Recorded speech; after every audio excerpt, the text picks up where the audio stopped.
ഇത് കണ്ടിട്ട് താമരയുടെ ആരുടെയോ ഒരു കട്ട് എവിടേക്കോ ഉള്ള പോലെ തോന്നാണല്ലേ?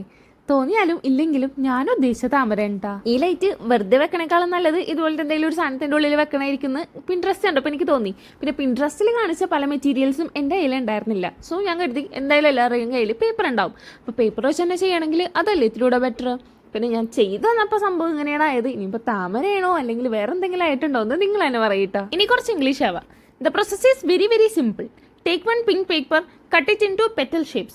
ബാക്കി ഇംഗ്ലീഷ് എനിക്കിപ്പോൾ തൽക്കാലം ഓർമ്മ കിട്ടുന്നില്ല. സോ നമ്മൾ പിന്നെയും മലയാളത്തിലേക്ക് പോകുന്നു. മാതൃഭാഷയാണല്ലോ നല്ലത്. വേറെ ഒന്നുമില്ലടാ, എന്തെങ്കിലും റൗണ്ടിൽ ഒരു സാധനം എടുക്കുക. ഇപ്പോൾ കുപ്പിയുടെ അടിഭാഗമോ അല്ലെങ്കിൽ ഞാനിപ്പോൾ എടുത്തേക്കണ പോലെ ഐസ്ക്രീമിൻ്റെ ചെപ്പോ അങ്ങനെ എന്തെങ്കിലും എടുത്തിട്ട് അതിന് ചുറ്റും ഈ പെറ്റൽസ് ഒട്ടിച്ചു കൊടുക്കുക. ഒട്ടിച്ചു കൊടുക്കാനായിട്ട് എന്തെങ്കിലും ബുദ്ധിമുട്ടുണ്ടെങ്കിൽ നൈസായിട്ട് ഒന്ന് കട്ട് ചെയ്യുക, എന്നിട്ട് അങ്ങോട്ട് ഒട്ടിച്ചു കൊടുക്കുക. കഴിയുമ്പോൾ നമ്മുടെ സംഭവം റെഡിയാവും. ഇനി എന്താ, നമ്മൾ ലൈറ്റ് അങ്ങോട്ട് വെക്കുക. ലൈറ്റ് വെച്ചപ്പോക്കും സംഭവം ഐശ്വര്യം കാരണം കെട്ടുപോയിട്ടുണ്ട്. എന്തായാലും തിരിച്ച് കത്തിച്ചെടുത്തു. നമ്മുടെ ചാനൽ പയ്യെ വളർന്നുകൊണ്ടിരിക്കുന്നുണ്ട്. അപ്പോൾ എല്ലാവരും വീഡിയോ ഇഷ്ടപ്പെട്ടാൽ ചാനൽ സബ്സ്ക്രൈബ് ചെയ്യുക, വീഡിയോ ലൈക്ക് ചെയ്യുക. സബ്സ്ക്രൈബ് ചെയ്ത് കഴിഞ്ഞിട്ട് നിങ്ങളുടെ പേര് കമൻറ്റ് ബോക്സിൽ കമൻറ്റ് ചെയ്യുക. Okay, by.